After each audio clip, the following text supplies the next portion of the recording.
E aí, galera, hoje nós vamos falar um pouco sobre a Mesopotâmia. Então, existem vários deuses mesopotâmicos. Eu não sei dizer exatamente quantos, mas agora vou citar alguns importantes aqui.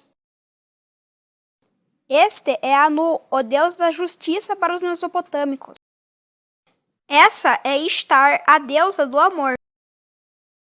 E este é Shamash, o deus do sol. Bom, atrás de mim podemos ver os jardins suspensos da Babilônia. De acordo com historiadores, esses jardins eram enormes. Cada andar podia chegar até a 120 metros quadrados. Aqui está um textinho sobre os jardins suspensos da Mesopotâmia.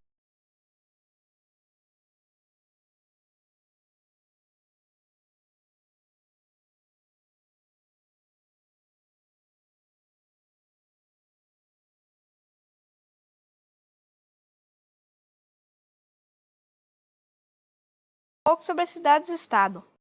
Bom, como o texto diz, uma cidade-estado é uma cidade ou local que possui seu próprio governo. Bom, um dos exemplos mais famosos é a Babilônia, e este é o seu território. Um negócio engraçado que eu notei é que no local que eu achei esta imagem, estava escrito como Império da Babilônia, ou seja, ela era uma cidade-estado considerada como um império na época. Agora eu vou mostrar para vocês um pouco sobre os zigurates. Agora eu vou colocar aqui uma pequena tabela sobre as organizações dos zigurates.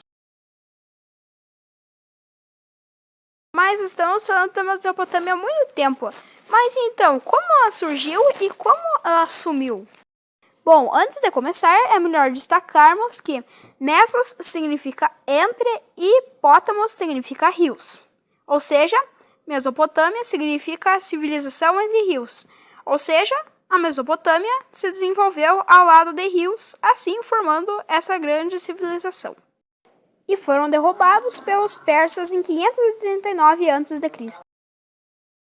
Bom, eu acho que aqui já está bom. Então, aqui é uma explicação do meu grupo. Tchau!